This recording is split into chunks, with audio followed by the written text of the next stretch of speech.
As long as it's not in a sexually explicit manner, and there's nothing sexually explicit about this. I just read it. Okay, nude, in the nude. This is not considered nude. There is clothing covering their private parts. Just because she has a bikini that is more revealing does not mean that she's in the wrong. Nothing in there says wrong. Any quote-unquote private parts are not uncovered. None of her private parts are uncovered. Literally detains me for being in a thong. Yes, because of the way you're acting. So, what's going on? Can he get off of me, please? He's only saying when you're on. I'm not going to fall. The car told us that we're new, and that we can't be on things. Not me, that actually shows me.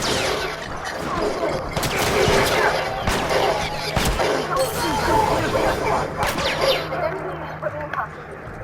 And then after that, they brought me over here, showed me their book, which doesn't say anything about being in a thong. It just says you can't be nude. Jimmy Jam? Jimmy Jam, yeah. So, I am not nude. I have everything that is a quote-unquote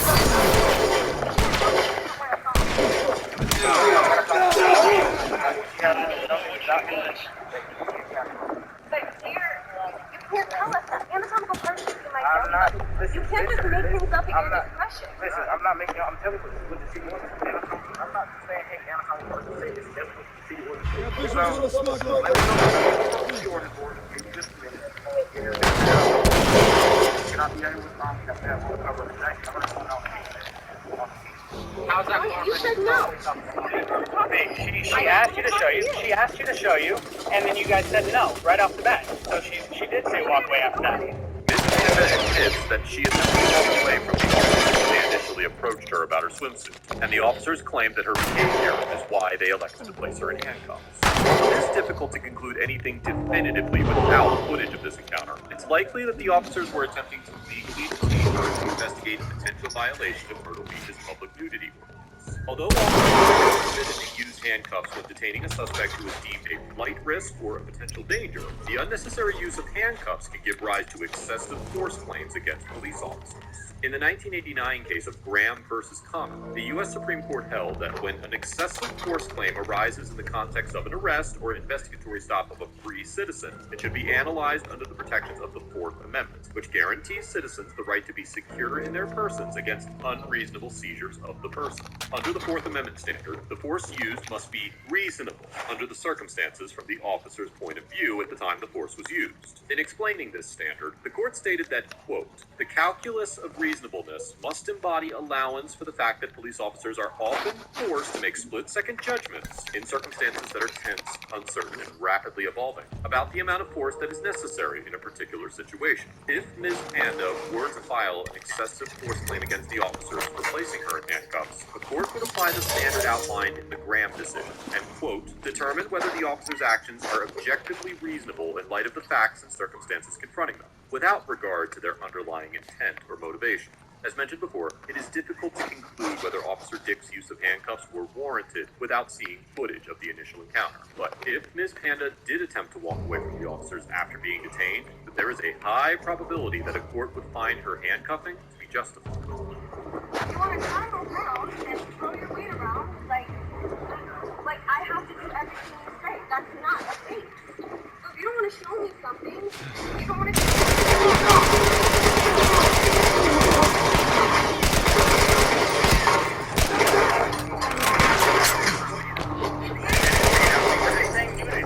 There's no nudity.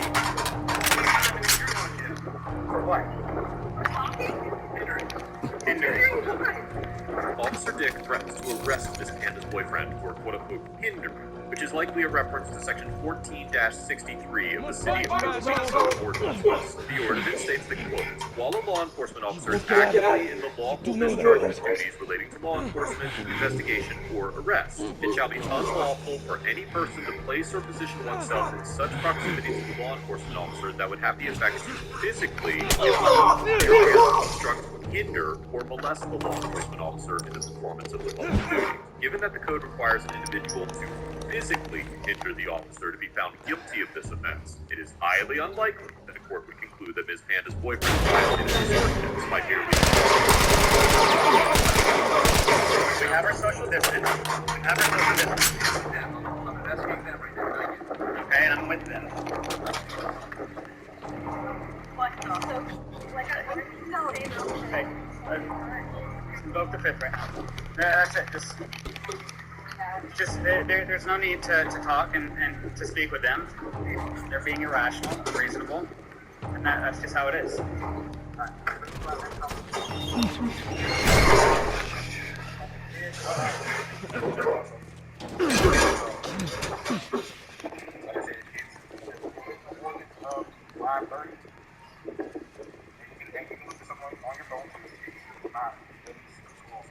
Officer Hinton shows Ms. Panda and Ms. Lee the public nudity ordinances that they are accused of violating. Section 5-30 of the City of Myrtle Beach Code of Ordinances states that, quote, "It shall be unlawful for any person to intentionally appear on any public beach, beach access, in the public waters, any other public property, or in view of the public in such a state of dress or undress, so as to expose to the view of others specified anatomical areas." Section 5-1 of the Code of Ordinances clarifies the phrase. Officer Hinton argued that Ms. Panda's bathing suit bottom exposed her buttocks, that Ms. Lee's shirt exposed her chest because it was see-through. While the City of Myrtle Beach's website states that, quote, "Thong-style bathing suits are not allowed on the beach or in public," neither the ordinances nor the website provides any guidance as to what constitutes such a bathing suit among the many variations of thong-type bathing suits, or what is an acceptable amount of visible anatomical area under the local ordinance. Ms. Panda and Ms. Lee attempted to gain some clarity on appropriate beach attire for the officers, but they did not provide any substantive guidance on the matter. Given the language of these laws, it's likely that a judge would agree with the officers that both Ms. Panda's bathing suit bottom and Ms. Lee's shirt violated the public nudity ordinances by exposing buttocks and female breasts at or below the areola to the public through their state of dress. this isn't nudity. So I'm not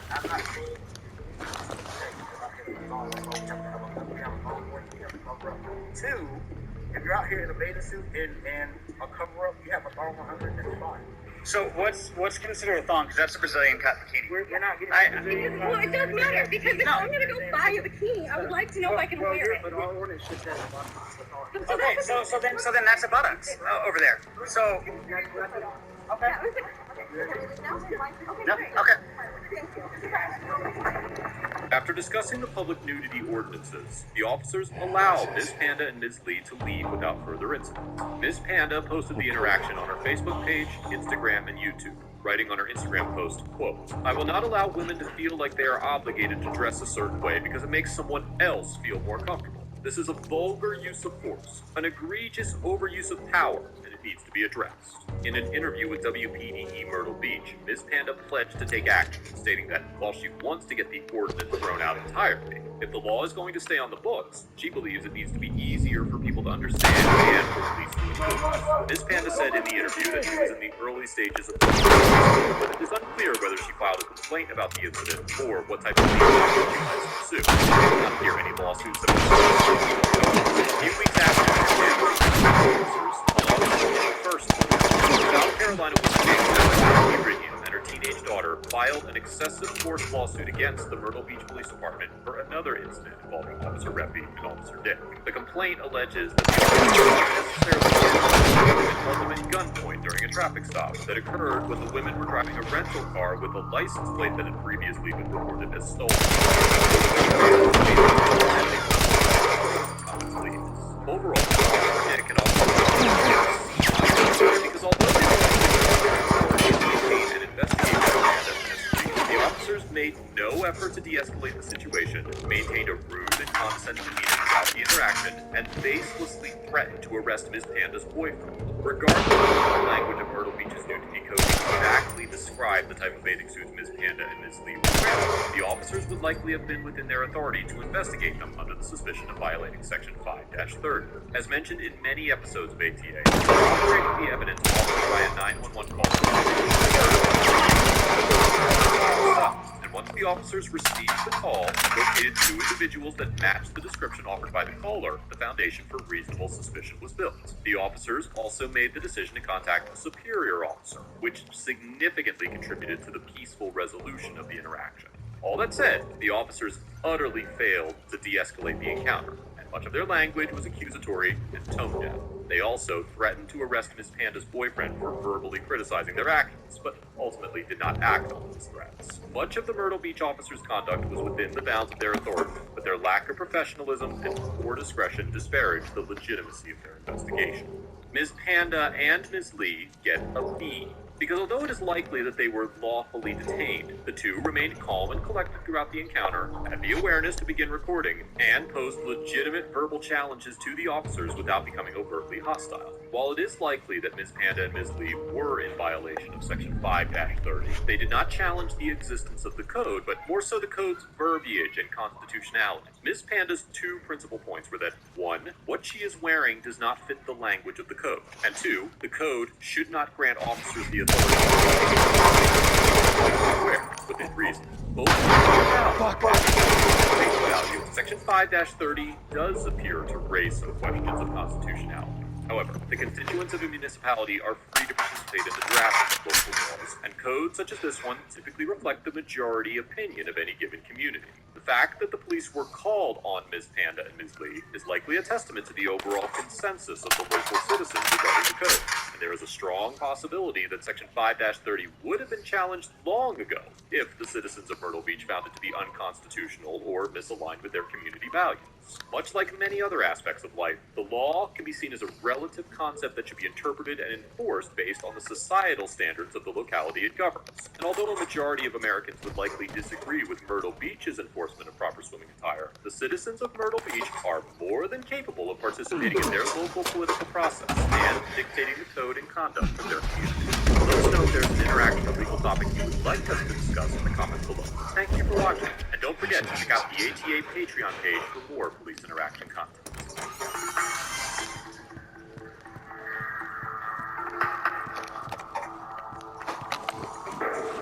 Hey, Anna. It's been a while since we spoke.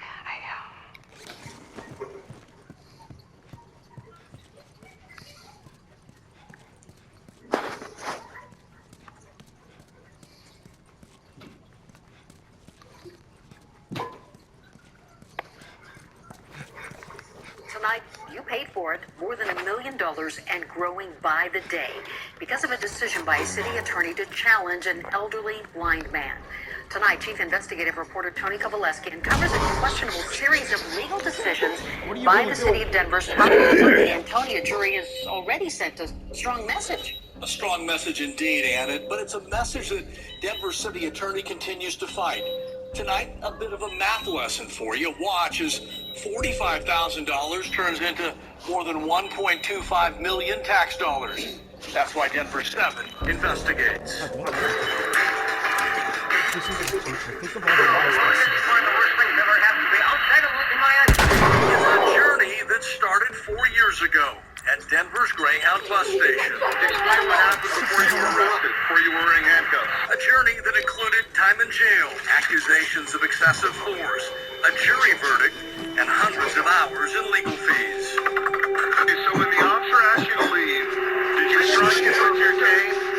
No, I never struck anyone with my cane. That's a lie. This security camera video shows what happened They photographed me. It felt like they were trying to throw me down on my face. in the minutes before police put 77-year-old Philip White in handcuffs. I actually crashed into something.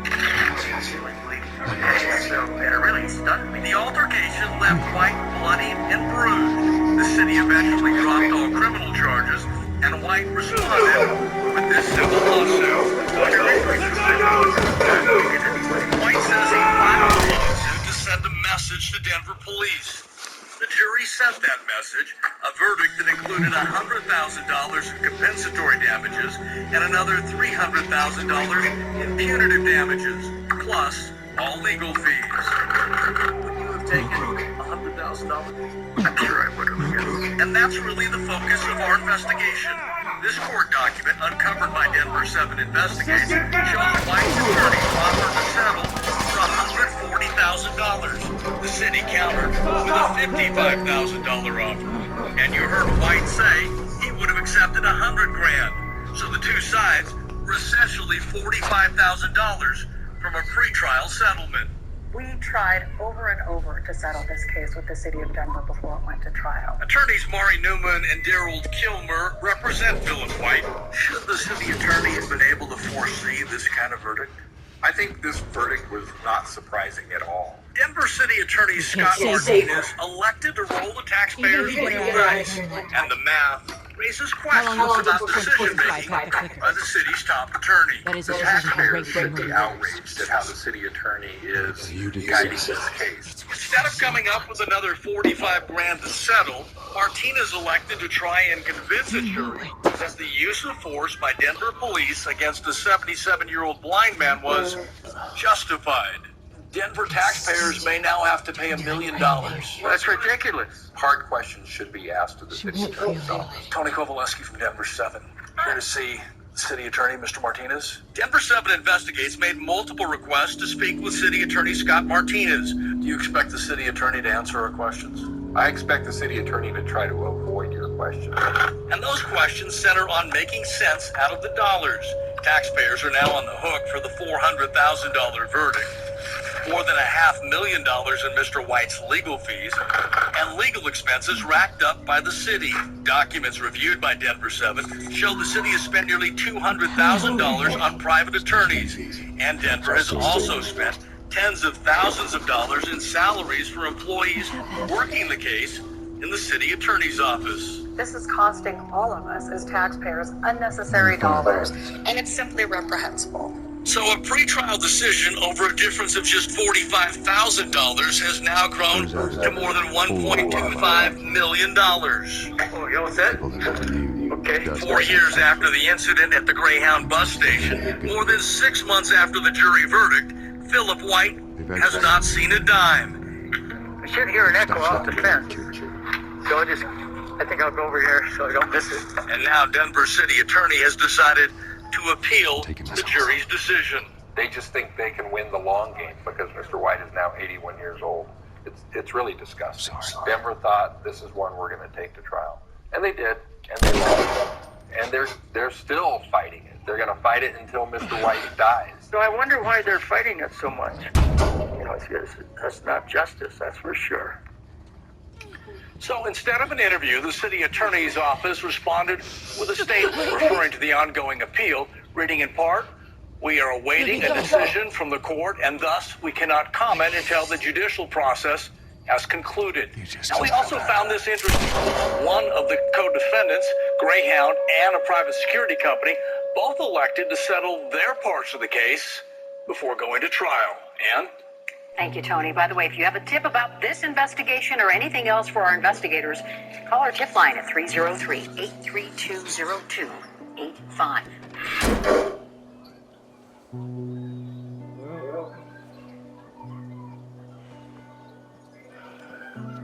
Looks like really working. Prescription drug abuse has become an epidemic in America. Few places have been hit harder than Kentucky, a state that's also been ravaged by addiction to crystal meth. In Whitley County, Kentucky, in the heart of Appalachia, matters were made worse when the man suspected of being at the center of the drug trade was the county's top law enforcement officer, Sheriff Lawrence Hodge. There had long been suspicions that Sheriff Hodge was dirty, but nobody, not even federal agents, could prove it. That's when two local journalists, both in their 20s, launched their own investigation. They soon discovered poking into the affairs of a powerful county sheriff can be risky business. The story will continue in a moment.